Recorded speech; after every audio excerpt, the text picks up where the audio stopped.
3. Si quelqu'un croit être religieux, sans tenir sa langue en bride, mais en trompant son cœur, la religion de cet homme est vaine. Nous lisons également Jacques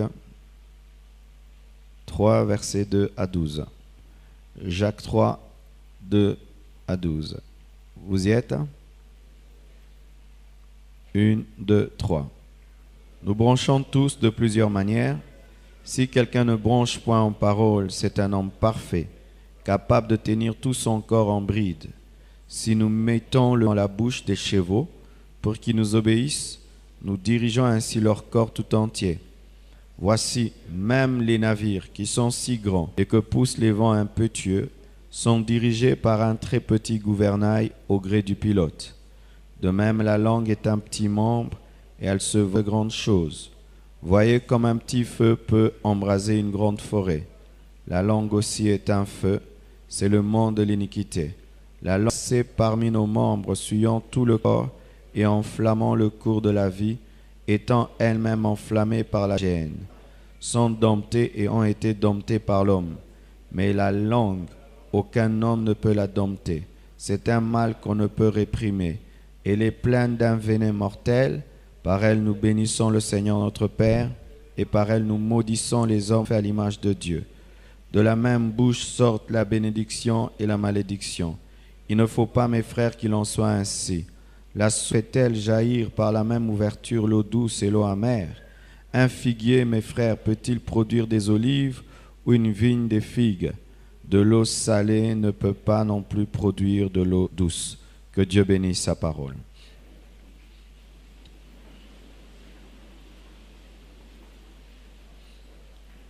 Alléluia.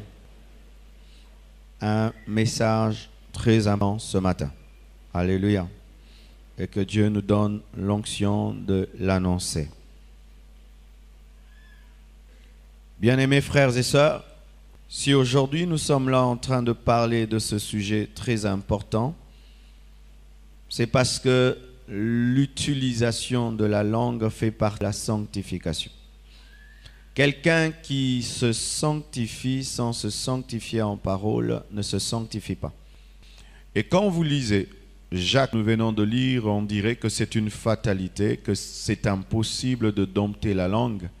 On dit que personne ne peut la dompter. On peut dire c'est une fatalité. Ça ne sert à rien de faire l'effort de dompter sa langue. Mais quand vous lisez plus bas, la Bible dit « Cela n'est pas bon qu'une source qui donne de l'eau douce puisse donner de l'eau amère. » C'est-à-dire qu'il est possible de dompter la langue. Amen. Sinon, la parole de Dieu n'allait pas nous reprocher d'avoir des langues non domptées si c'est impossible de dompter la langue. Mais s'il y a une reproche, c'est parce qu'il y a la capacité en Christ de dompter sa langue. Amen. Quand la langue n'est pas domptée, elle manifeste beaucoup de maladies. Beaucoup de maladies. Et voici quelques maladies que manifeste une langue n'est pas domptée. Une langue indisciplinée. Une langue indisciplinée manifeste la médisance. Elle manifeste la calomnie, le rapportage, le colportage, le mensonge, les plaisanteries de mauvais goût, les moqueries, les disputes, les injures. Lorsqu'une personne a une langue malade, vous allez remarquer dans sa vie la médisance, la calomnie, le rapportage, le mensonge, les plaisanteries de mauvais goût, les moqueries, les disputes, les injures. Je ne vais pas définir qu'est-ce qu'une injure, je crois que chacun de nous sait qu'est-ce qu'une injure. Et Dieu dit que si tu insultes un homme, tu as insulté celui qui l'a créé. Dieu ne permet même pas que tu puisses dire à quelqu'un tu es fou. Dire à quelqu'un tu es fou te conduit en enfer, dit la parole de Dieu. Des versets bibliques qui ne sont pas lus, mais qui sont vrais. Insulter. Il y a des gens qui finiront parce qu'ils n'ont fait qu'insulter les autres. Parce qu'ils ont insulté le Créateur. Les disputes, point n'est besoin de définir les disputes. Les moqueries, point n'est besoin aussi de définir qu'est-ce qu'une moquerie. Mais je vais un peu préciser certaines choses dans le domaine de la médisance, de la calomnie, dans le domaine des plaisanteries. Parce qu'au sujet des injures, nous sommes au clair que c'est mal. Au sujet des disputes, nous sommes au clair. Au sujet des moqueries qui consistent à dénigrer les autres, à s'amuser, à ridiculiser les autres, nous sommes au clair que c'est mal. Mais souvent, il y a une confusion qui s'établit dans le domaine des plaisanteries, dans les domaines de la médisance et dans le domaine de la calomnie. Qu'est-ce qu'une médisance? Une médisance, c'est parler d'une mauvaise chose vraie, mais en mal. Je répète.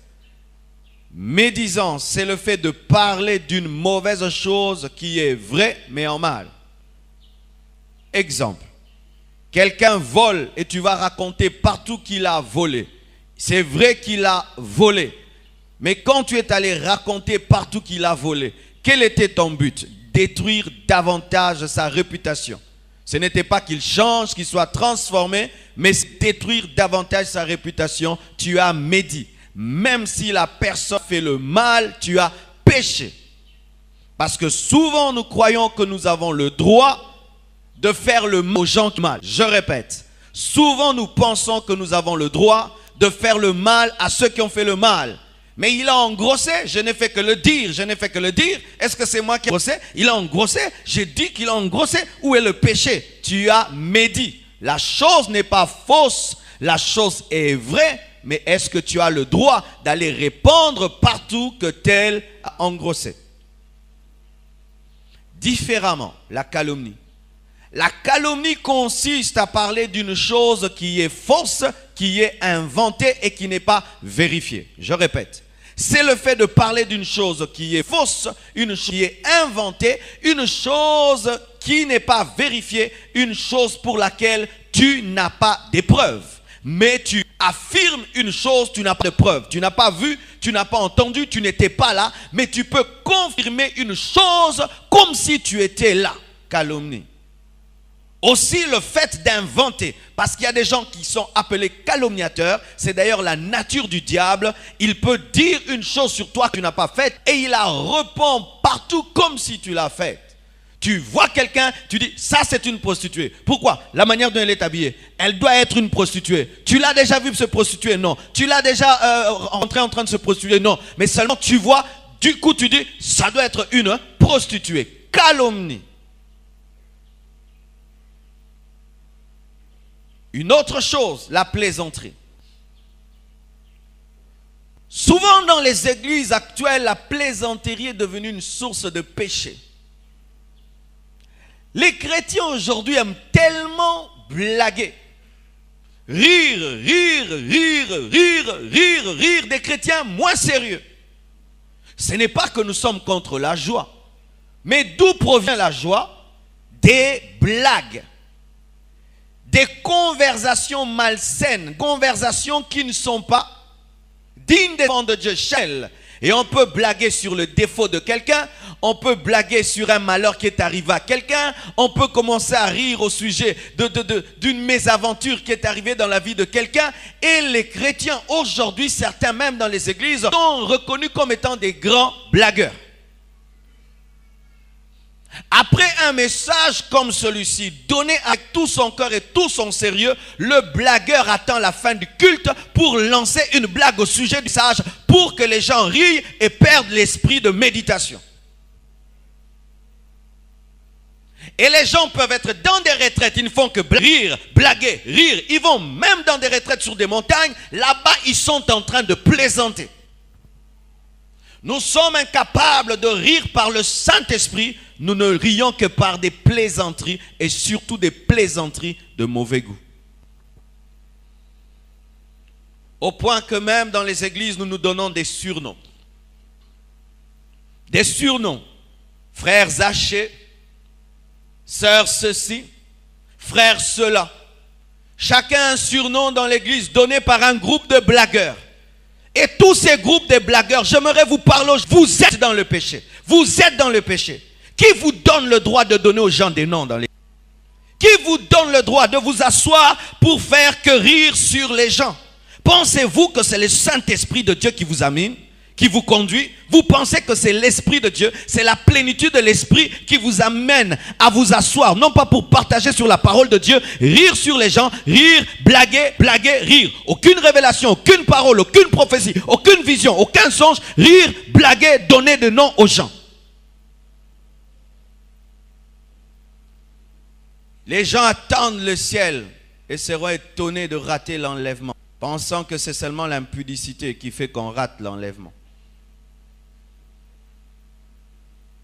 Bien-aimés frères et sœurs, à cause de ces maladies, médisance, calomnie, rapportage, mensonges, plaisanteries, blagues charnelles, humour malsain et destructeur, les moqueries, les disputes, les injures, beaucoup d'amitiés sont détruites. Beaucoup de départements sont anéantis. Même des couples sont anéantis. Et alors que je priais aujourd'hui, j'ai eu une vision pendant que j'ai prié. J'ai vu une femme. Cette femme avait des mèches noires. Elle était sombre. Elle est d'origine du Kivu parce qu'elle parlait swahili dans ce songe. Et elle disait qu'elle avait détruit son premier mariage parce qu'elle ne savait pas parler. Elle est en train de détruire son deuxième mariage parce qu'elle ne sait pas parler. Et j'ai prié le Seigneur, j'ai dit, Seigneur Dieu de gloire, est-ce qu'il s'agit de quelqu'un qui est dans l'église? Le Seigneur m'a dit, c'est quelqu'un qui va nous suivre sur Internet. Maman, tu vas suivre cette vidéo. Elle va arriver là où tu es. Et tu vas te retrouver. Tu as des cheveux, des mèches noires. Tu es noir, tu viens du Kivu. Tu es dans ton deuxième mariage et tu as détruit ton premier mariage par des mauvaises paroles. Et celui-ci aussi, tu le détruis. Si tu ne te répands pas, tu perdras toutes tes relations. Le Seigneur te dit de te repentir. Et il peut se faire que ce soit elle d'une manière précise dont on parle. Mais la plupart d'entre vous, si même vous vous plaignez de ne pas avoir des amis, c'est parce que vous détruisez vos relations par vos paroles.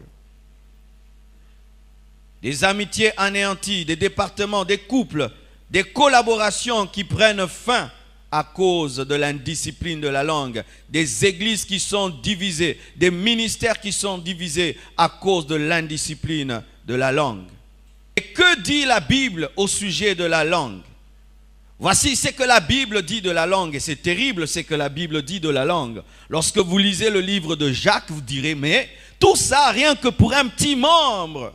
Eh bien, la Bible dit ceci, que la langue est un petit membre, mais qui se vante des grandes choses. Un petit membre de rien du tout. La langue, petite de rien du tout. La langue, petite de rien du tout. Mais il faut voir quand cette langue commence à parler. Je suis plus fort que vous tous. Je vous dépasse tous. Moi, la langue, elle n'est même pas aussi grande que les pieds, que la main, que le crâne. Mais la langue, quand elle commence à parler, tu croirais que c'est le plus grand membre du corps.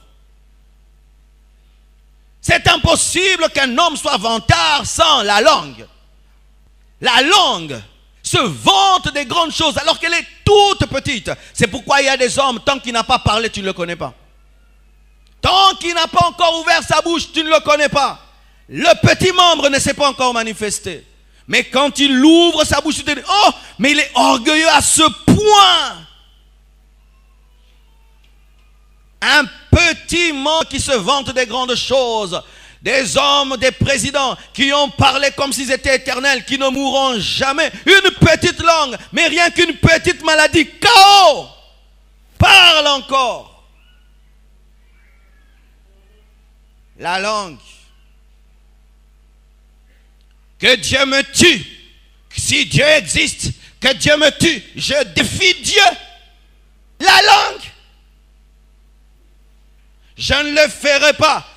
Advienne que pourra. Ce qui doit m'arriver, que ça m'arrive. Et quand on l'arrête, on commence à le tabasser. Il commence encore à supplier. Langue. Un petit membre qui se vante des grandes choses. Au Congo, la langue, mais c'est terrible. Les gens peuvent dire même qu'il peut faire décoller un avion. Il peut conduire même un char de combat. La langue. Un membre qui est embrasé par le feu de l'enfer. C'est ce que la Bible dit. C'est un membre qui est enflammé du feu de l'enfer. Tu veux chercher le feu de l'enfer, vous qui doutez que le feu de l'enfer existe, regardez vos langues. Un membre brûlé par le feu de l'enfer. Et si déjà ta langue est consumée par le feu de l'enfer, tu as déjà l'enfer en toi par ta langue. Et il n'y aura que la croissance du feu de l'enfer qui est dans ta bouche. Un membre, mais qui est déjà brûlé par le feu de l'enfer. C'est-à-dire tu n'es pas encore mort, tu n'es pas encore en enfer, mais ta langue est déjà en enfer. La Bible dit la langue, c'est le monde de l'iniquité, le monde du péché, le monde du péché. C'est-à-dire que dans ces petits membres, il y a une concentration du mal dans la langue. C'est un animal indomptable. Un animal indomptable. La Bible dit que l'homme peut dompter des bêtes, des oiseaux. On peut dompter le tigre. On peut dompter le lion. On peut dompter l'éléphant. On peut dompter toutes sortes d'animaux, le scorpion. On peut dompter le cobra. Mais quand il s'agit de la petite langue, on n'arrive pas à la dompter. Je ne veux pas parler. Je ne veux pas parler. Et tu parles. Je ne dirai rien. Je ne dirai rien. Mais tu parles. Cette fois-ci, je vais garder ces secrets.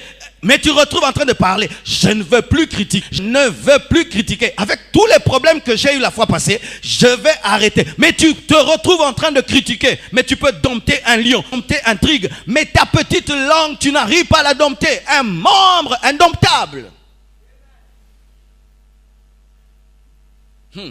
C'est un mal irréprimable. Irréprimable, ça veut dire un mal sans frein. Ou quand même on dit, je ne parlerai pas, je ne dis plus, c'est fini. Seigneur, pardonne-moi, j'arrête. On se retrouve toujours en train de mentir, en train de calomnier, de critiquer, de médire, de plaisanter. On se retrouve et certains disent, c'est plus fort que moi. Et les Ivoiriens disent, cette bouche-là va me tuer. Mais il parle encore et ça le tue.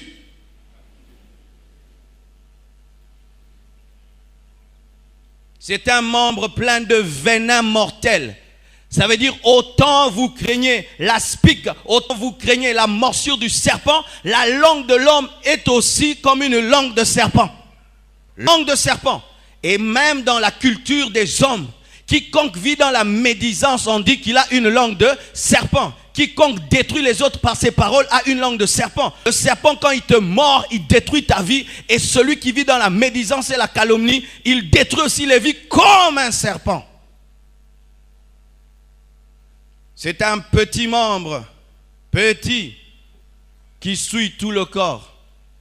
Quand vous rentrerez à la maison, faites un petit effort de faire sortir seulement votre langue. Petit, mais qui suit toute ta vie. Tu es dans la sainteté. Il suffit seulement que tu commences à insulter, tu es souillé. Tu es dans la sainteté. Il suffit seulement que tu commences à médire, tu es souillé. Tu es dans la sainteté. Il suffit seulement que tu commences à parler de manière légère, tu peux te retrouver même dans l'impudicité. Les paroles, certains au milieu de vous, s'ils ne parlez pas, jamais vous ne serez dans l'impudicité. Tu as commencé par draguer. On drague avec la bouche. On accepte avec la bouche.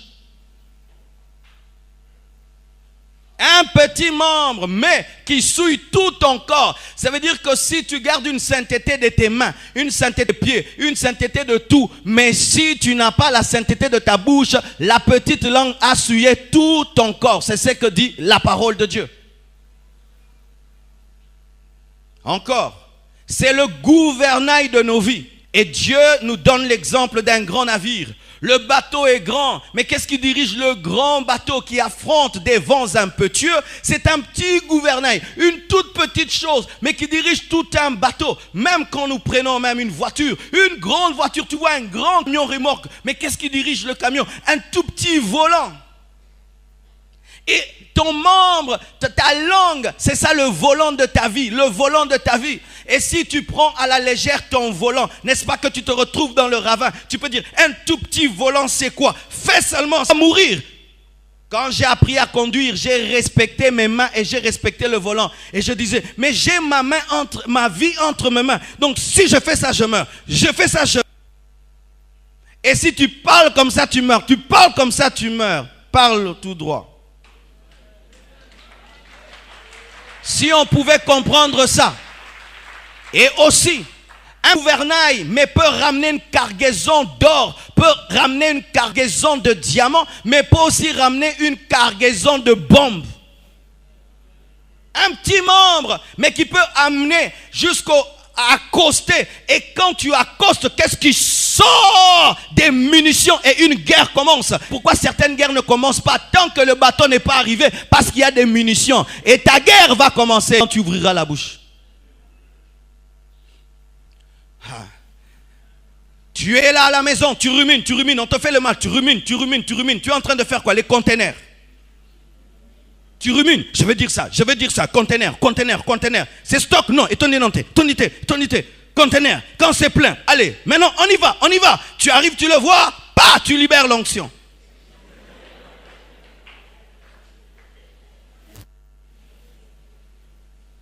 Un petit membre qui suit tout le corps, c'est un gouvernail de nos vies.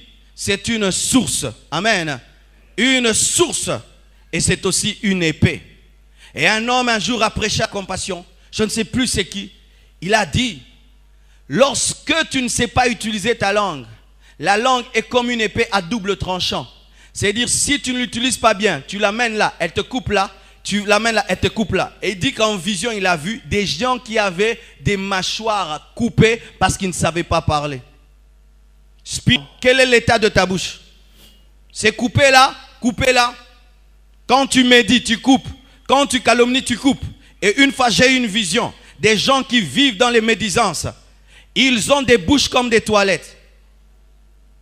Oui, vous voyez comme certaines toilettes dégoulinent de partout, des faux sceptiques qui dégoulinent. Il y a des gens, ce sont des faux sceptiques spirituels, dégoulinants, des médisances, des calomnies. Une fois que tu le rencontres, il détruit ta vie. Il dégouline des puanteurs. Il parle tellement mal que c'est toute une toilette spirituelle. Tant qu'il n'a pas parlé, tu le respectes. Quand seulement il commence à ouvrir la bouche, parler du mal des gens, parler du mal des gens. Tu as une toilette. Et la bouche, la langue, c'est un arbre. Et un arbre porte soit des bons fruits, soit des mauvais fruits. Et la langue, soit elle communique la vie, soit elle communique la mort. Ta langue que tu appelles ta petite langue n'est pas qu'une langue aux yeux de Dieu. C'est une source, une épée, un arbre. C'est un gouvernail. Et tu dois considérer ta langue comme jamais. Comme jamais. Aujourd'hui, je suis venu pour que vous preniez très au sérieux vos langues. Écoutez l'importance que la parole de Dieu donne à la langue. Des trucs terribles. Je dois encore d'ailleurs travailler ça. La Bible dit que les hommes seront jugés au dernier jour au sujet de toute vaine parole qu'ils auront prononcée. Au dernier jour, bien-aimés, on ne va pas seulement dire les voleurs, venez, les menteurs, venez, les prostituées, venez, les meurtriers, venez, les dictateurs, venez, mais il y aura aussi tous ceux qui ont dit des vaines paroles, venez. Tu seras jugé au sujet de tes vaines paroles. Toutes ces paroles que tu dis en l'air. C'était seulement une manière de parler. Hein? C'était seulement une manière d'aller. Je parlais seulement. Parlais seulement. Tu seras jugé à cause de toutes ces vaines paroles. Prononcées en public et prononcées en secret. Prononcées en public et prononcées en secret. Tous jugés au sujet de toute vaine parole au dernier jour. C'est-à-dire que chaque fois que vous parlez, Dieu enregistre.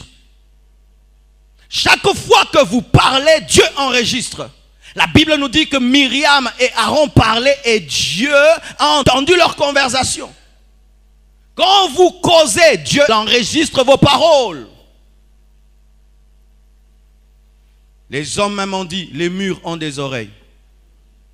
Les hommes ont dit ça, les murs ont des oreilles. C'est-à-dire que ce qui est dit est enregistré.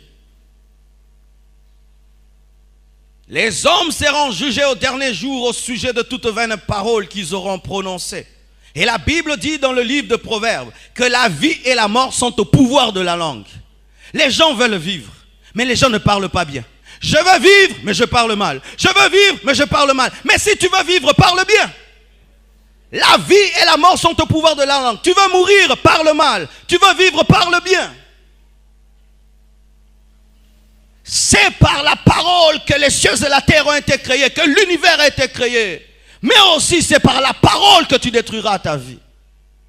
Tous aujourd'hui, vous vous êtes réveillés malgré la pluie. Pourquoi vous êtes venus? C'est à cause de la parole. Écoutez la parole. Alors bien aimé, la parole vous réveille. La parole vous amène à l'église, mais vous ne considérez pas vos paroles.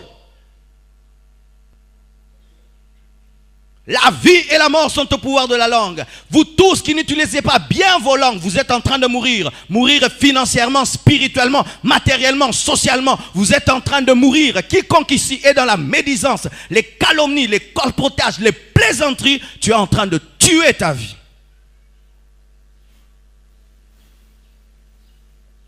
Alléluia. Et il y a une déclaration, ça m'a vraiment bougé. La Bible dit, celui qui ne bronche pas en parole est un homme parfait. Waouh! Et j'ai commencé à étudier ça. Celui qui ne bronche pas en parole est un homme parfait. Ce n'est pas celui qui gêne beaucoup, non. Celui qui prie beaucoup, non. Celui qui maîtrise, qui a mémorisé la Bible, non. Celui qui ne commet pas l'impudicité, non. Celui qui ne bronche pas en parole est un homme parfait. Pourquoi? Parce qu'il a vaincu ce que tous les autres ne peuvent pas vaincre. Ne pas faire l'impudicité, c'est facile. Mais ne plus médire, c'est difficile. C'est ainsi que les chrétiens, ils abandonnent tous les péchés, sauf les péchés de la bouche. Quand dans une église, les gens abandonnent tous les péchés, vous allez remarquer, un péché reste. Parler. Mais ils ne sont pas impudiques, ils ne sont pas voleurs, ils ne sont pas orgueilleux, mais ils sont dans des médisances. L'homme qui ne bronche pas en parole a la plus grande dimension. Ça veut dire, si tu veux reconnaître le niveau spirituel d'un homme, ce n'est pas sa vie de prière ni de jeûne, c'est sa manière de parler. L'homme le plus spirituel dans cette église, c'est celui qui n'est pas dans la médisance, les calomnies, qui n'est pas dans ces choses. C'est l'homme le plus spirituel. Mais tu peux être un grand prédicateur, un grand jeûneur, prière. Si tu es dedans, tu es un bébé spirituel.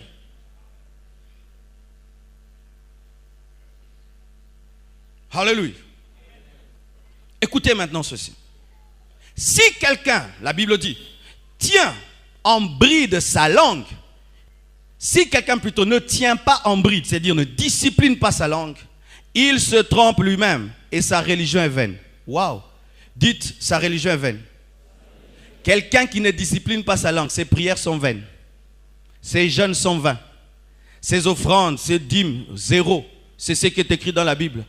Un homme qui ne discipline pas sa langue, sa religion n'est rien, rien. Et vous imaginez à quel point le diable est en train de détruire la vie des enfants de Dieu. Il nous laisse tout faire, mais il nous garde dans des vaines paroles. Un homme qui ne discipline pas sa langue, la Bible dit sa spiritualité est... C'est-à-dire que Dieu ne collabore pas avec les gens qui n'ont pas discipliné leur langue. Dieu ne travaille pas avec celui qui est dans les... C'est écrit dans la parole de Dieu. Et la Bible dit, cette personne se trompe elle-même. C'est-à-dire que tu peux te tromper d'avoir une grande spiritualité. Lorsque tu n'as pas discipliné ta bouche, tu te trompes. Dieu dit que ta spiritualité est rien. Tu ne sais pas utiliser ta langue.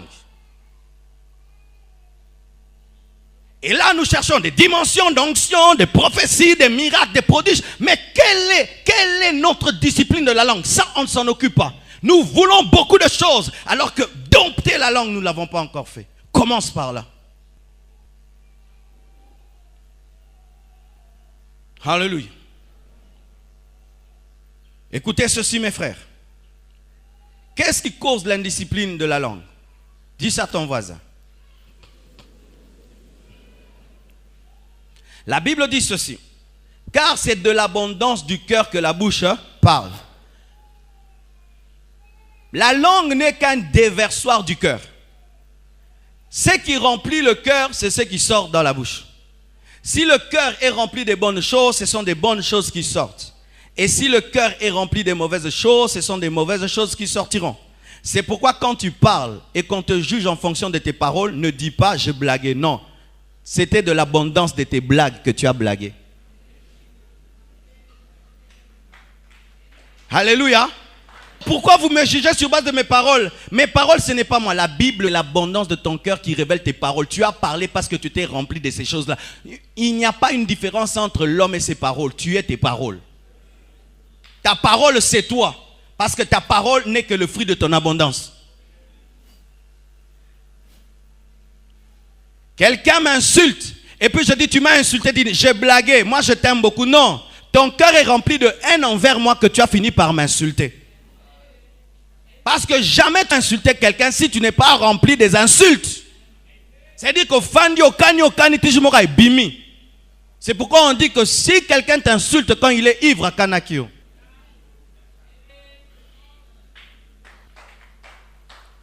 Écoutez maintenant.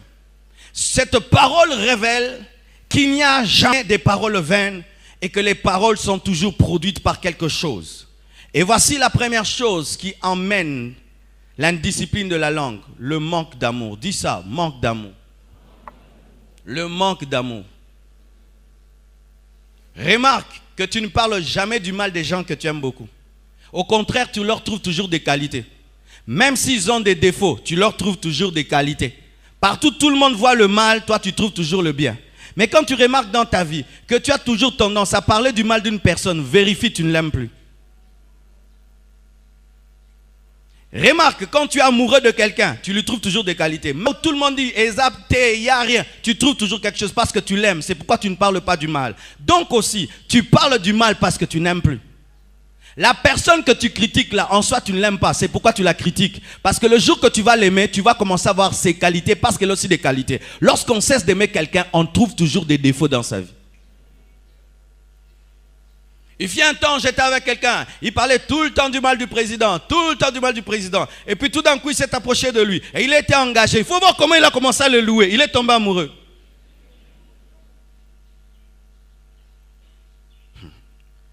Le manque d'amour. La Bible dit, ne faites pas aux autres ce que vous n'aimerez pas qu'on vous fasse. Est-ce que tu aimerais qu'on te critique? Tu aimerais qu'on puisse parler derrière ton dos? Et est-ce que tu parles du mal des autres derrière leur dos? C'est parce que tu ne les aimes pas. Quand on n'aime pas quelqu'un, on parle derrière son dos. Mais quand on l'aime, on l'affronte, on lui dit des vérités pour le changer. Mais on parle derrière le dos quand on n'aime plus. Et maintenant, quelqu'un qui ne vit pas dans l'amour, est-ce qu'il a Dieu? Écoutez encore. Une deuxième chose qui amène les mauvaises paroles, c'est le manque de crainte de Dieu. Et aujourd'hui dans le monde, l'église est dans l'hypergrâce. Dites hypergrâce. L'hypergrâce, c'est péché, Dieu ne frappe jamais. On peut prendre un homme de Dieu, tu insultes celui-ci, tu vas sur sa chaîne, tu l'insultes, tu zappes, tu entres dans l'autre, tu insultes, tu insultes tous les pasteurs qui ont des chaînes de télévision. Toi, chaque jour, tu dois finir ta cure des insultes. Et rien ne t'arrive, tu entres dans ta voiture, tu sors, rien ne t'arrive. Tu es maudit. Je dis tu es maudit. Tu es maudit, tu es maudit. Toi, perds ton temps à regarder la télévision, insulter les pasteurs. Dieu les a appelés, tu étais là. Quand ils jeûnent, ils prient, tu étais là. Comment est-ce que tu peux juger un serviteur? Et si vraiment tu l'aimes, va le chercher. Des gens qui perdent leur temps à parler du mal en soi, ils ne craignent pas Dieu. Ils ne craignent pas Dieu. Et Marie et son frère ont cru qu'ils pouvaient parler du mal de Moïse et rien ne va. Lèpre est tombé sur eux. Et toi, tu es un lépreux, mais sans lèpre physique.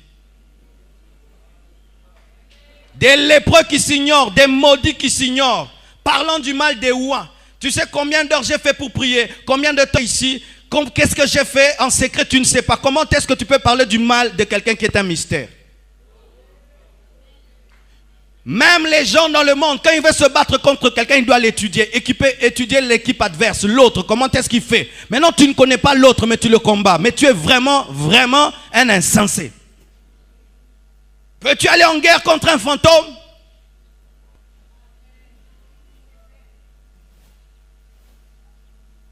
Le manque de crainte, c'est ce qui nous amène à parler du mal. Au Nigeria, lorsque des gens commencent à parler du mal d'un homme de Dieu, les gens prennent leur bagage, tout le monde fuit.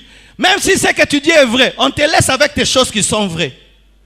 On te laisse parce qu'ils ont vu dans leur vie des gens frappés de toutes sortes de manières. Et je vous assure, l'une des choses qui fait au Congo, que les gens prient beaucoup, mais ils ne sont pas bénis parce qu'ils viennent prier, mais ils critiquent les gens qui leur prêchent. Je dis que Dieu vous bénisse et la parole elle vient, elle trouve des gens qui ont parlé du mal de moi. Elle change, elle maudit.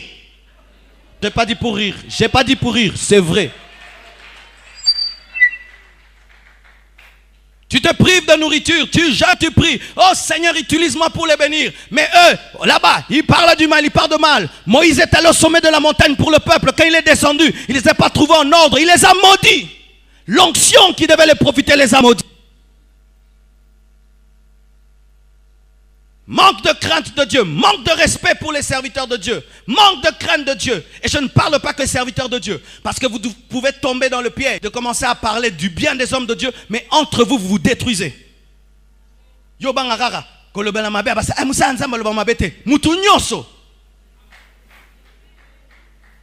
n'y a pas de créature du diable. Le diable n'a créé personne. Même le diable, il est interdit de l'insulter. Si Dieu interdit d'insulter Satan, son pire ennemi, et toi qui insultes sa créature et son ami. Il a dit que lorsque Michael s'est battu que Satan, il a dit que l'Éternel te réprime. C'est dit Nzamba qui peut, mais il ne l'a jamais insulté. Si un ange n'ose pas insulter Satan, mais toi tu insultes l'épouse de Jésus, le serviteur de Jésus, une créature de Jésus. Manque de crainte de Dieu. On peut reconnaître la crainte de Dieu d'un homme dans sa manière de parler. Quelqu'un qui parle à légère ne craint pas Dieu. Il a dit que celui qui parle trop ne manque pas de péché. Une conversation d'1 heure du temps. Toi, tu as parlé 60 minutes. A posé question. Il faut battre au ralenti. Et tu sais, parce que tu sais, la deuxième conversation, on dit 4, 5, on te pose une question, tu donnes 1000 réponses. Comment va cette église? Ah non, cette église, c'est un temps, ça ne va plus. Parce que. Bah, tout n'a qu'un agneau. Et le pasteur là, comment il s'appelle? Lui, ils étaient à Lemba, et puis ils sont allés à Salongo, et puis, on t'a demandé tout ça.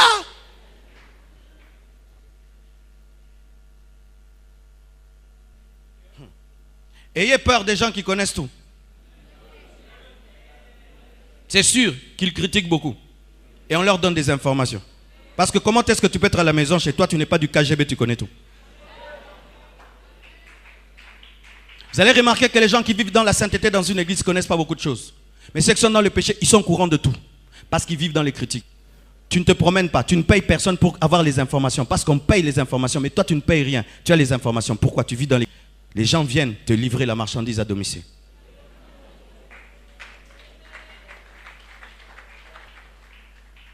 Une autre chose qui amène les gens vers l'indiscipline de la langue, et ça vraiment c'est une grande révélation, c'est le manque de l'action du Saint-Esprit. Bien aimé, tu peux te battre comme tu veux, dominer ta langue, tu ne vas jamais y arriver. La Bible dit, elle est indomptable.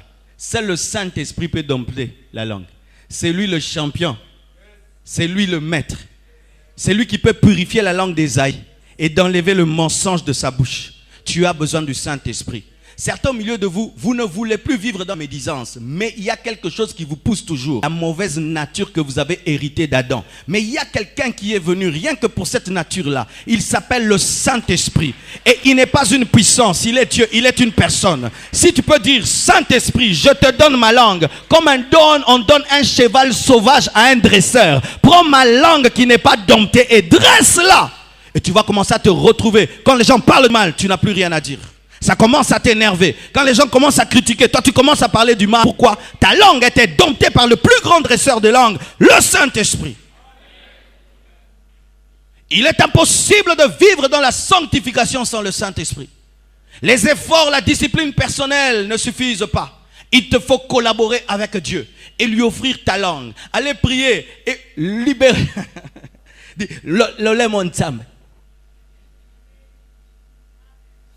Cette bouche te tue, offre-la à Dieu.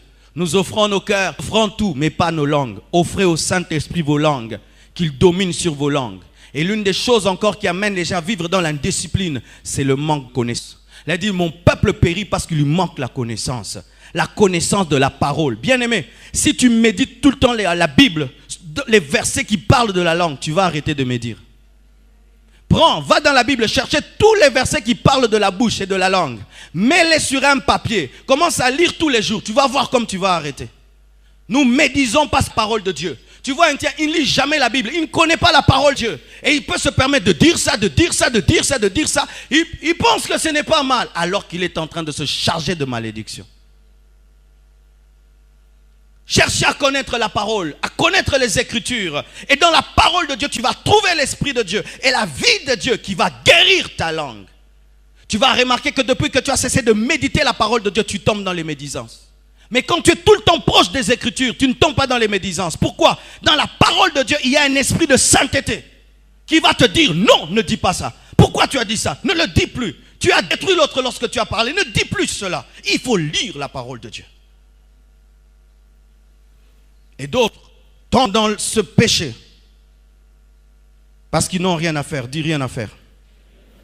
Au Congo, à cause du chômage et du pillage et des entreprises qui ont disparu, il ne nous reste plus que Tigo, Vodacom, Airtel et aussi entreprise Tongologie. Si quelqu'un ne travaille pas, il a un boulot, il parle du mal. C'est devenu une distraction nale. Parler du mal des gens. Et les Congolais sont champions dans la médisance, les Congolais. Champions dans la médisance. Va sur Internet, vois quelqu'un qui poste quelque chose. Le Congolais, sans même suivre la vidéo, il commence déjà à insulter. Il m'est arrivé de poster une vidéo. La personne me pose des questions qui sont déjà répondues dans la vidéo. Il n'a même pas suivi la vidéo. Elle me dit, pasteur, comment est-ce que tu es clair mais tu as des cheveux de noir? Écoutez-moi un frère comme ça. Il va sur Internet pour connaître les peaux des gens. Et que je lui explique comment est-ce que j'ai une peau claire avec des cheveux de noir. Vous imaginez une telle personne, elle doit manquer à faire. Est-ce que je suis le premier à avoir des cheveux de noir et une peau un peu de blanc?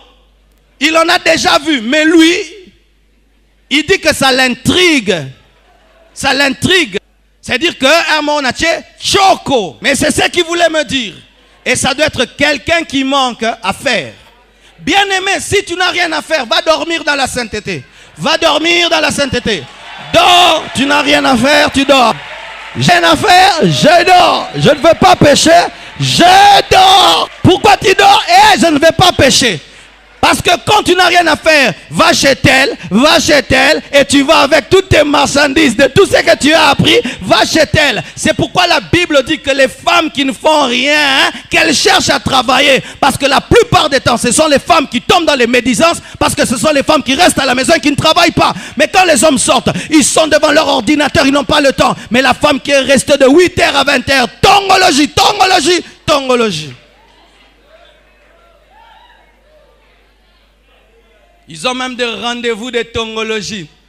Ils s'appellent, comment tu n'es pas venu aujourd'hui pour qu'on termine ce qu'on a commencé? Des épisodes. Des épisodes maudits. L'oisiveté. C'est pourquoi tu as remarqué que ton ami, depuis qu'il travaille, il n'est plus dans ce groupe-là, parce qu'il a maintenant à faire. Alors bien aimé, ne sois pas la distraction de ce fait rien, parce que le jour qu'il va faire quelque chose, il va te laisser dans le péché. Dans une nation, quand on ne donne pas le travail, Satan donne le travail. Et vous voyez des gens qui ne travaillent pas, ils n'obtiennent jamais le travail. Parce que dans leur chômage, ils ne font que critiquer ceux qui travaillent. Ce qu'il a là, magie. Promotion, magie. Toi, tu es chômeur, tu es en train de médire sur les gens qui travaillent. Comment est-ce que le travail viendra sur toi? Tu n'as pas de maison, tu fais que critiquer ceux qui... Ah ça, il a tué son enfant, c'est pourquoi il a la maison. Tu étais là quand il a tué, non. Comment tu auras une maison? Cette voiture-là, c'est un cercueil la nuit, c'est un cercueil. Tu as vu? Non.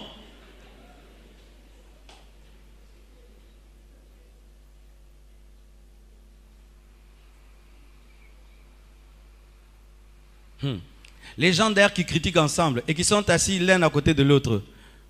Comme Dieu vous parle, hein?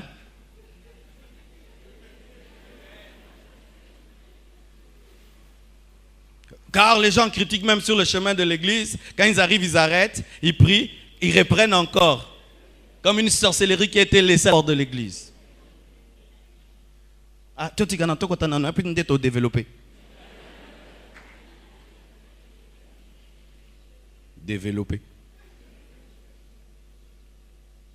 Et encore, qu'est-ce qui nous amène à critiquer les autres? C'est le silence. Quand, dans une conversation, On cause, on cause, on cause. Après, il n'y a plus rien à se dire. Mais toi, tu avais prévu que tu vas causer pendant 1 heure. Mais après 15 minutes, il n'y a plus rien à te dire. Hein, tu dis, qui avait fait le mal ces derniers temps? Tel. Tu sais, quoi? Tel. On l'a attrapé. Qui? Hey, je ne dis pas les noms. Je ne dis pas les noms. Oh, tu as déjà commencé. Dis. Je ne dis pas les noms. Je ne dis pas les noms. Je vais dire à personne. Ça, c'est le frère Portos qui a fait ça. Oh, Portos, la conversation encore. L'onction remonte. Vous débordez dans votre culte sans modérateur. Bien, tu vas voir quelqu'un et il n'y a plus rien à se dire, tu lui dis au revoir. Au revoir, on finit. C'est quand vous restez là que vous commencez à critiquer. Quand tu n'as plus rien à dire à quelqu'un, c'est fini, il n'y a plus rien à dire. Tu dis, je t'accompagne. Oui, c'est ce que j'ai commencé à faire. Si je cause avec quelqu'un, je n'ai plus rien à se dire. Je dis, qu'on t'aide à partir. Ah oui, parce que le Congolais ne sait pas partir. Il ne sait sentir que l'onction de la conversation est finie, les Congolais. Mais quand il y a des fois l'onction de la conversation est finie, vous sentez ça? C'est-à-dire, vous parlez, puis il y a un vide. Les Congolais appellent ça Nzambaleki. Non.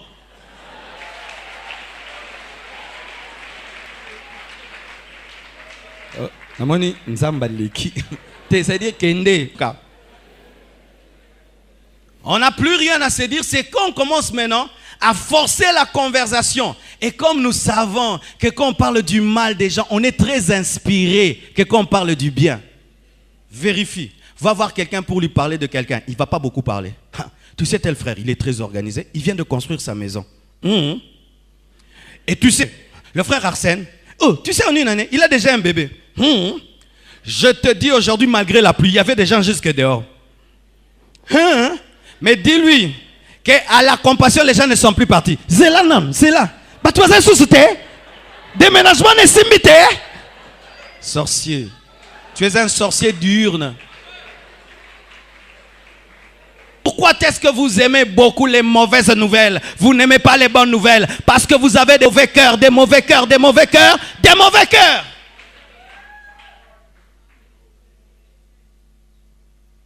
Une autre chose, l'orgueil. Pourquoi l'orgueil peut amener à avoir une langue indisciplinée? L'orgueil nous amène à nous sentir supérieurs aux autres et croire que cela nous donne le droit de diminuer les autres. Quelqu'un qui se trouve supérieur aux autres, il blesse les autres par ses paroles. Je ne sais pas si tu as eu des gens pareils dans ta vie. Quelqu'un qui se trouve très intelligent, il appelle les autres bêtes. Toi, tu es bête. Tu es bête. Tu es bête. Mais les oreilles sont comme les pieds, ça se lave. Tu as de l'eau à la place du cerveau. Parce qu'il se trouve supérieur, il pense qu'il a le droit de se moquer des gens. Si elle se trouve belle, elle va se moquer des autres filles. Vous allez remarquer. Si elle est belle, elle se moque des autres. Ça c'est quelle démarche. Démarche. Parce qu'elle sait qu'elle marche bien. Ça c'est quelle manière de s'habiller. Tu es multicolore comme l'arc-en-ciel. Parce qu'il sait qu'il est bien habillé. L'orgueil. Elle a dit que l'orgueil précède la chute. Et cet orgueil va te détruire. Parce que ça te pousse à diminuer les autres. Et aussi la jalousie. Tu vas remarquer que la personne que tu l'envies, en soi, c'est ta star.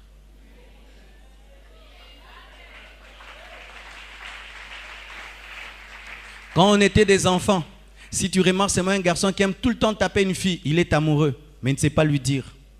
C'est pas cela, double. C'est sa manière de dire je t'aime. Et tu critiques souvent les gens parce qu'ils ont ce que tu n'as pas. Ce que tu aimerais avoir, ils les ont. C'est pourquoi tu les diminues. C'est la jalousie. C'est la jalousie. Tu vas remarquer que lorsqu'un malheur arrive à quelqu'un de particulier, tu es très heureux parce que tu es en compétition avec lui. Et ainsi, le conquérant est régressé. Et toi, tu peux le dominer. Mais Dieu m'a dit une chose, tu n'as pas besoin que les autres échouent pour que tu réussisses. Je n'ai pas besoin que tu sois grand. Sois grand, je serai grand. Il y a de la place pour tout le monde sous le soleil. Mais les gens qui pensent que pour être grand, ils doivent diminuer les autres, ils les critiquent. Ainsi, il va parler du mal chez toi partout pour détruire ta personnalité. Mais c'est que tu ne sais pas. Les hommes vrais, quand tu détruis les autres près d'eux, ils ont peur de toi. Parce qu'ils disent, s'il peut détruire son ami, qu'est-ce qu'il me fera? Tu penses que lorsque tu viens parler du mal des autres près des gens sérieux, ils vont t'aimer, ils ont peur de toi. Il a fait avec toi toutes ces années, tu le détruis. Et maintenant, moi qui ai fait une année avec toi. Si tu penses qu'en détruisant tes amis, tu auras de nouveaux amis, au contraire, on aura. Même si c'est que tu dis est vrai sur tes amis, on aura peur de toi. Parce que si tu peux offrir, et alors une nouvelle connaissance. Car des fois, les gens sont politiciens. Il aimerait une relation avec Dan, mais c'est que Dan ne s'entend pas avec Marc. Et qu'est-ce qu'il fait? Il va dire à Dan des choses qui vont détruire Marc, comme ça Dan va l'aimer. Et ainsi, comment est-ce que tu as de nouveaux amis en apportant des cadavres? J'ai une nouvelle livraison, un cadavre, un mort, une nouvelle information. Et tu sais que quand tu vas donner cette information, on va t'aimer. Non, on va seulement t'utiliser comme un agent d'information sans t'aimer, te respecter. Ainsi que quand tu viens avec tes calomnies, on te met dans un coin, on te donne un verre en guigose. Mais les gens qui viennent parler du bien, on les reçoit en premier. Parce qu'ils sont messagers de la bonne nouvelle. Toi, tu es un messager de la mauvaise nouvelle. Comment as-tu eu tes amis? Comment tu as tes relations? C'est en détruisant tes relations, tes anciennes relations. C'est comme ça que tu as acquis de nouvelles relations. Surtout si tu sais que quelqu'un est recherché par tout le monde, tu fais comme Judas. J'ai l'info sur Jésus. J'ai l'info sur Jésus. Je peux vous le livrer. Je peux vous le livrer. Il prie souvent dans tel endroit. Judas, tu auras l'argent, mais tu te pendras aussi. Judas, tu auras l'argent, tu te pendras aussi. Pour tous tes amis que tu as livrés pour avoir des relations, tu n'auras rien du tout. Lorsqu'il est revenu avec l'argent et qu'il l'a jeté, est-ce qu'on l'a reçu avec honneur? Regardez ces disciples qui peuvent vendre son maître rien que pour un peu d'argent. Si cette prédication pouvait passer à la RTNC. Alléluia. Aussi, un manque de sagesse. Un manque de sagesse. J'ai raconté ça. Un homme sort la nuit, tu le vois à 23 h avec une femme dans sa voiture. Tu ne connais pas si sa femme est comment. Du coup, tu vois ses mains. J'ai vu le pasteur tel, 3 h, dans un restaurant avec une femme. Du coup, Kindumba et Congo. Qu'est-ce qu'il y a? Ah, déçu. Tu appelles déjà les gens. Là, on a toujours des unités. Tu appelles tel au restaurant avec une femme, tel au restaurant. Tu n'as même pas vérifié qui est sa femme. Tu ne sais rien. Tu parles. Et tout le monde compte. Cet homme de Dieu est impudique. Il est tombé. On l'a vu tel endroit avec une femme, ceci. Mais le lendemain, tu dis quand même, tu vas vérifier. C'était sa femme. Le manque de sagesse. Entrer dans des choses qu'on ne maîtrise pas. Entrer sans information. Dire des choses qu'on n'a pas vérifiées. Confirmer des choses sans preuve. C'est manque de sagesse. Tu es au dehors d'une famille, rien qu'à les regarder, tu conclus. Cet homme n'aime pas sa femme. Pourquoi? Sa femme n'est pas bien habillée. Est-ce que tu sais? Peut-être qu'elle n'aime pas porter ces vêtements-là. Elle en a plein. Peut-être qu'elle est en retraite. Donc tu es au dehors de la famille des gens, tu regardes, tu juges. Ni prophétie, ni parole de connaissance, tu confirmes. C'est ainsi que nous mourrons. Quand un homme vit dans la médisance, il manque de sagesse. Il parle des choses qu'il ne maîtrise pas, qu'il ne saisit pas. J'ai une petite sœur qui est sombre. Vous me voyez comme ça? J'ai une sœur qui est sombre. Tu peux me voir dans la voiture avec elle. Tu sais que maman blanche est claire. Tu dis, mais elle est noire. Ah! Mais ma sœur, sombre, même père, même mère, sombre. Et maintenant, tu as déjà répandu cette nouvelle. Tu vas la... Tu vas aller dire aux gens, tu auras les unités, cette fois-ci tu n'en auras pas. Et toute cette malédiction tombe sur toi. Les gens perdent la confiance. Les hommes aussi ajoutent, détruisent et détruisent. Et sa vie est anéantie. Et si même il entend cela, il se suicide. C'est sur ta tête. Imaginez que Jésus-Christ n'était pas ressuscité. Oh, Judas. Supposez que Jésus soit mort et il n'est pas ressuscité. Et les gens que tu tues, est-ce qu'ils ressuscitent? Depuis que tu as détruit la réputation de cette fille dans votre quartier, est-ce qu'on l'épouse encore? On est venu l'épouser. Tu as appelé les gens. Ah,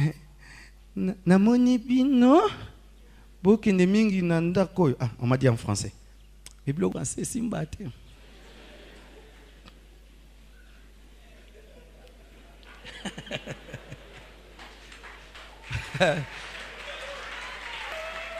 Il faut aussi apprendre le lingala. Ça devient une langue nationale, internationale. Je vous vois souvent aller dans telle famille. Vous avez vérifié? Quoi? Il faut vérifier.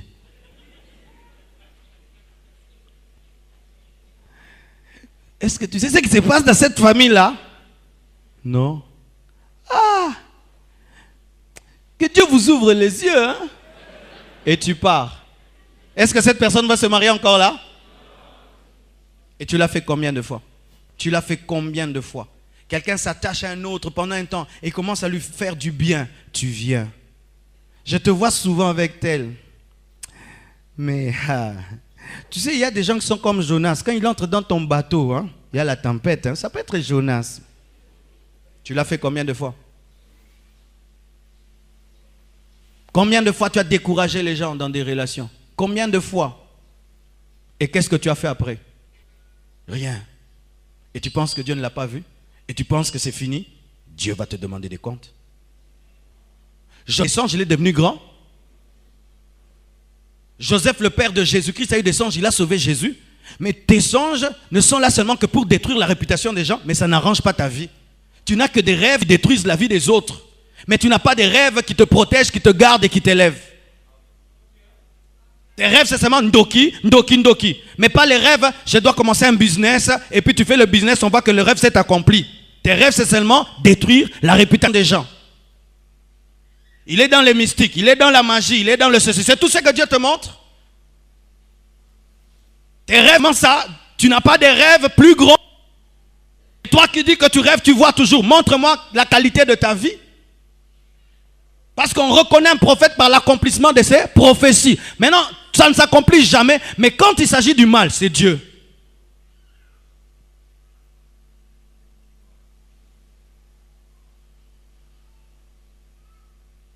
Aujourd'hui, vous n'allez pas m'aimer. Ce n'est pas grave. Aussi, les mauvaises compagnies. Mais quand on venait à l'église, ce n'est pas tout le monde qui est chrétien. Si quand tu viens à l'église, tu tombes dans un groupe de médisance, tu es détruit. Choisissez bien vos amis à l'église. Choisissez bien vos amis.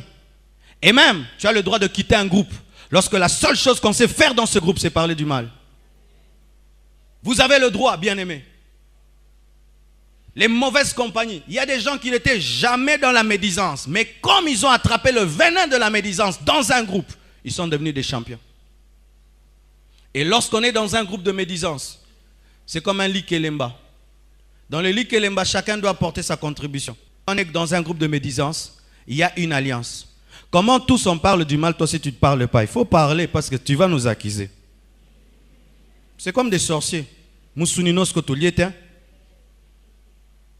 Dans un groupe de médisance, tu es obligé de parler du mal parce que les autres te craignent tant que tu ne parles pas. C'est ainsi que dans un groupe de médisance, tous parlent du mal, tu te tais. Ils ont peur de toi et ils ne savent pas entrer dans l'onction supérieure.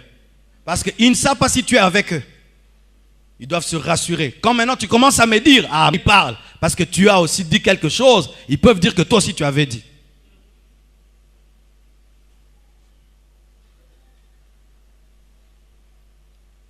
Alléluia. Voici maintenant les tactiques et les faux fouillants pour refuser de changer. Dis les tactiques. Voici les tactiques que nous avons pour continuer à parler du mal des gens. On commence d'abord par parler de ses propres défauts. Nous tous, on a des défauts. Comme moi, j'ai un grand défaut. Lui aussi, il a un défaut.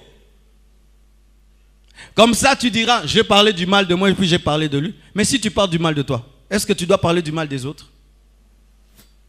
Parler des bons côtés de l'autre pour finir par ses mauvais côtés. C'est un homme bien, c'est un homme gentil, c'est un homme ceci. Mais,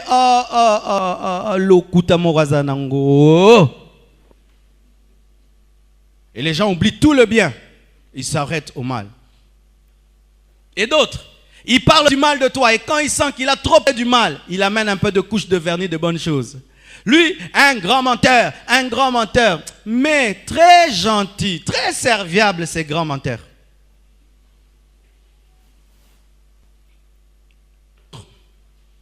Il dit seulement, je suis seulement en train de parler, hein. Je suis seulement en train de parler. Je ne critique pas, j'ai parlé seulement.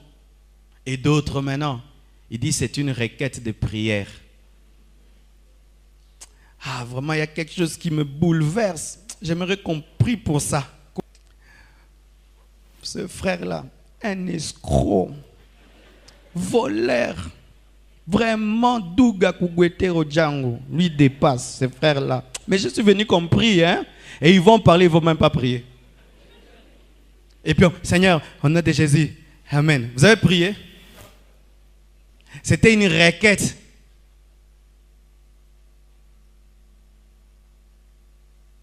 Il critique les hommes de Dieu. Et puis il dit, Nzamba Sungaye, hein? Nzamba Sungé.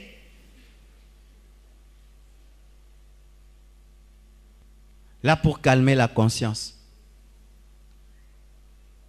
Et d'autres, je n'ai rien dit, j'ai seulement ajouté. Je n'ai rien dit, j'ai seulement ajouté. On dit, il a fait ça et ça, ça. Non, il y a aussi une nouvelle information que vous n'avez pas. Ça aussi, j'ai seulement ajouté.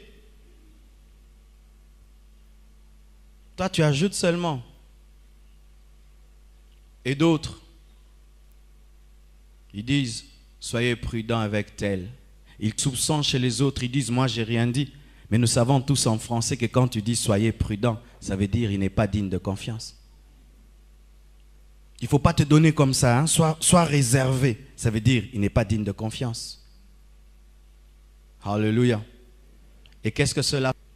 Ça détruit les réputations. Ça crée des blessures intérieures. Ça amène la haine et la vengeance. Ça amène la rancune. D'autres même se suicident. Ça peut créer même un complexe d'infériorité dans une personne. Ça peut amener quelqu'un à échouer dans sa vie. Ça peut pousser quelqu'un à rester seul dans son coin et ne plus jamais chercher des amis. Ça peut amener quelqu'un à ne plus avoir confiance en personne. Ça peut détruire un mariage. Ça peut t'amener à perdre tes amis. Ça peut perturber ta destinée. Amener la malédiction dans ta vie comme cela est arrivé dans Myriam. Ça peut t'amener à rater l'enlèvement. Et ça peut t'amener en enfer. Dis l'enfer. Un mort, il est allé en enfer. Et il a vu une vision. Des gens à qui on coupait comme la charcuterie. On coupait. Et puis il pose la question, qu'est-ce qu'ils ont fait? Tout ce qu'ils savaient faire, c'était détruire avec leur langue. Bien-aimé, ta langue, si tu ne la domptes pas, elle va t'amener en enfer. Ta langue, si tu ne la domptes pas, elle va te faire rater l'enlèvement. Ta langue, si tu ne la domptes pas, elle va amener la mission dans ta vie. Et je vais vous donner un exemple. J'ai besoin de 50 personnes qui vont venir devant. Et vous allez voir à quel point, lorsque nous parlons du mal des gens, nous libérons des choses que nous ne vérifions pas et que nous ne maîtrisons pas. J'ai besoin de 50 personnes qui vont seulement se tenir ici. Même s'il n'y a pas 50, du coin là seulement, jusqu'à ce coin-ci seulement. Oui, ne soyez pas timide. Je vais dire seulement une chose à l'oreille de mon frère. Et je vais aller le vérifier là-bas au coin. Ce sera la même information.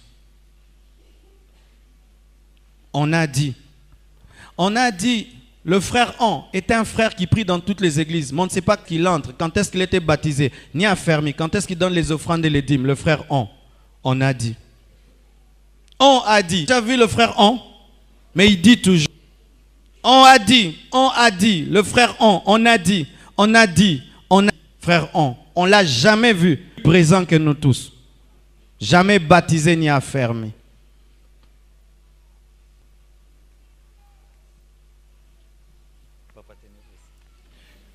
Je vais maintenant parler du mal de mon frère. Mais lui aussi, il a souvent dit, c'est un secret, ne dit à personne. Hein? Mais lui aussi, il a un ami à qui il dit, et il ne dit jamais à personne. L'ami a des amis. L'ami intime a des amis intimes. Si tu fais exception au sujet des informations qu'on te donne, tout le monde fait des exceptions au sujet des informations qu'on lui donne. Et ça finit par revenir chez papa Hibert. Un chaton, non, c'était un tigre. Il avait besoin de croître. Mais une fois que tu l'as libéré, tu n'as plus de pouvoir sur lui. Quand tu as déjà parlé du mal de quelqu'un et c'est entré dans une oreille, tu n'as plus de pouvoir sur cette information. Tu n'as plus, c'est parti. C'est un boomerang. Vous connaissez le boomerang? C'est un fer qui a cette forme-ci. Quand tu lances, le boomerang revient toujours là où on l'a lancé. Mais il peut prendre des heures pour revenir. Et le boomerang est en train de revenir et de revenir. Mais ce que je ne savais pas, c'est que quand j'ai parlé à mon frère, je ne sais pas qu'il a aussi un ami. C'est déjà arrivé là-bas? C'est arrivé même aux États-Unis, en France. Mais c'est vrai aujourd'hui, une chose arrive directement à l'Europe. Et les gens en Europe sont au courant de tout ce qui se passe à Lemba. Et surtout vous qui êtes en Europe, vous m'étonnez. Vous êtes en France, mais vous cherchez des informations sur Lemba, Kimafiki, Kiyimbi. Mais je me dis, mais revenez à Kinshasa parce que vous avez la nostalgie de Kinshasa. Mais c'est ce que je ne comprends pas les gens qui sont en Europe. Tu arrives en Europe, la première question, Bonikin, mais bozon akin. Vous êtes en Europe, mais vous critiquez les gens qui sont à Kimafiki. Mutabeti libakuna Kimafiki, kotonga uti na poto. Mais c'est vrai, c'est l'une des grandes maladies des gens qui sont en Europe. Parlez du mal de Kinshasa. Mais vous êtes en Europe, allez aux États-Unis, devenez grand. Bonikin. J'aimerais vraiment savoir qu'est-ce qui va tomber ici. Je suis impatient.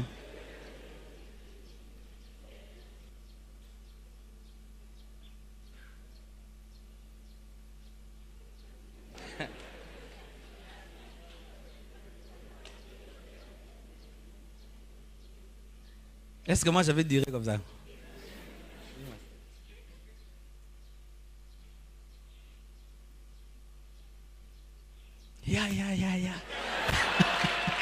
Non. Même moi-même, j'aurais jamais imaginé que cette prédication allait prendre cette envergure.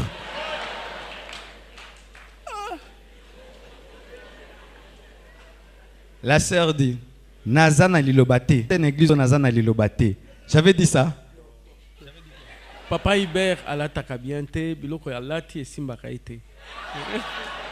J'ai dit papa Hibert à la tente et comme na koti l'église Nazana Lilobate.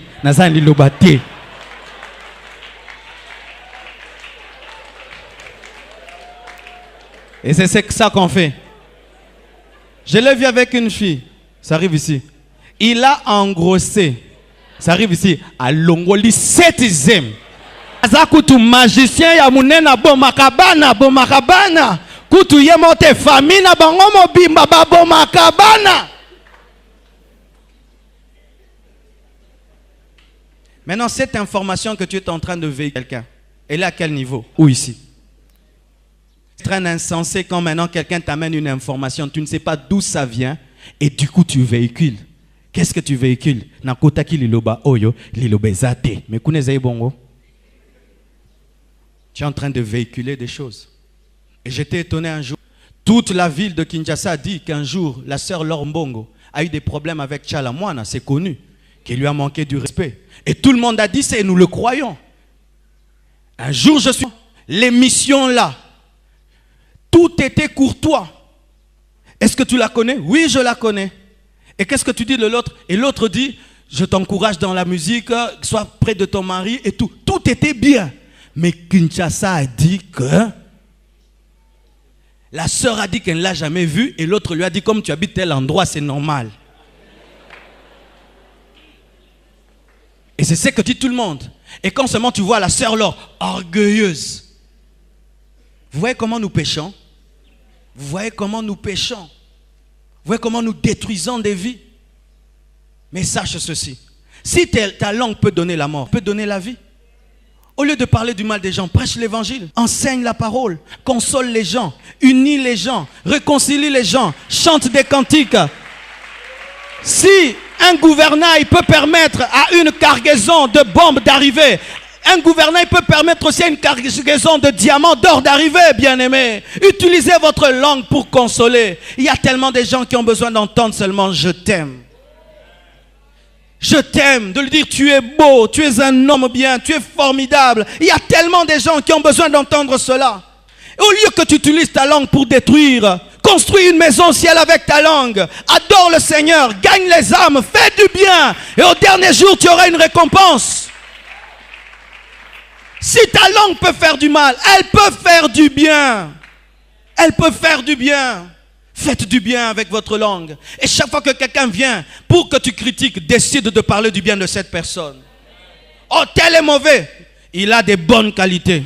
Moi, je vois aussi, il a des bonnes qualités. Tu vas voir, cette personne va fuir ta maison. Parlez du bien. Chantez des cantiques. Utilisez vos langues pour des bonnes choses.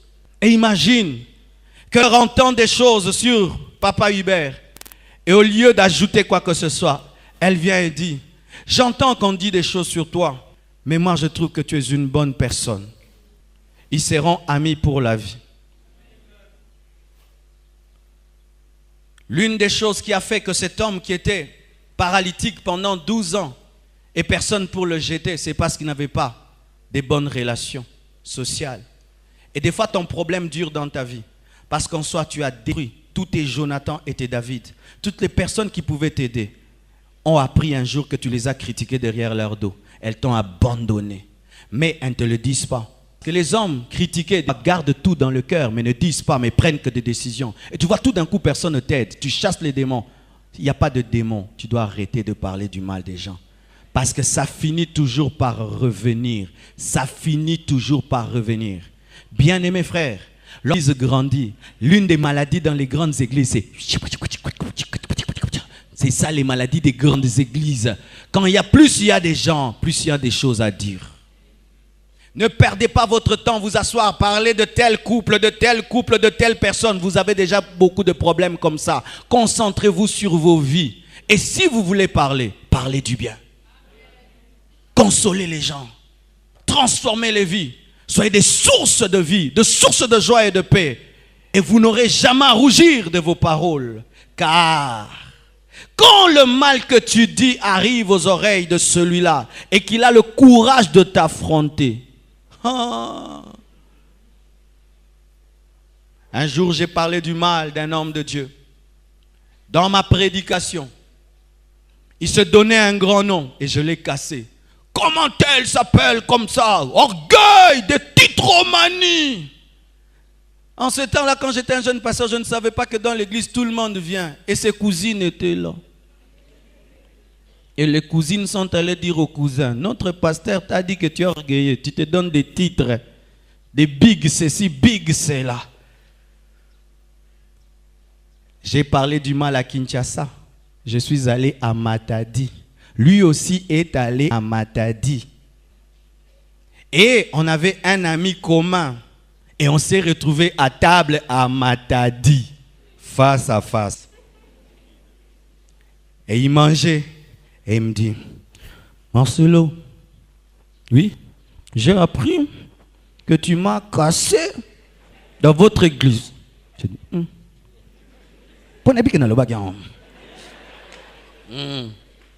ce bakangyo ndima bakangyo. O baksa lisum le gola lisum aussi otongi o baksi lokuta.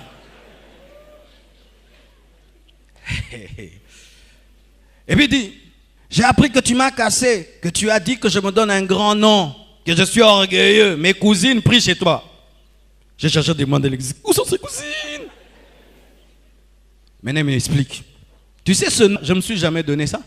C'est tel prédicateur américain, quand il est venu à Kinshasa, comme j'étais telle forme, il m'appelait de ce nom-là. Les gens m'ont donné ce nom-là. Je ne me suis jamais donné ça. Hey! Ya! Et il ajoute, si tu veux le combat, moi je suis prêt pour le combat. J'ai présenté mes excuses. Excuse-moi, je l'ai dit. Mais je ne savais pas que c'était ça. Même si je savais, pourquoi je l'ai dit? J'ai présenté mes excuses et on a eu une bonne relation. On se voit, on cause, on rit. Et je ne dis plus.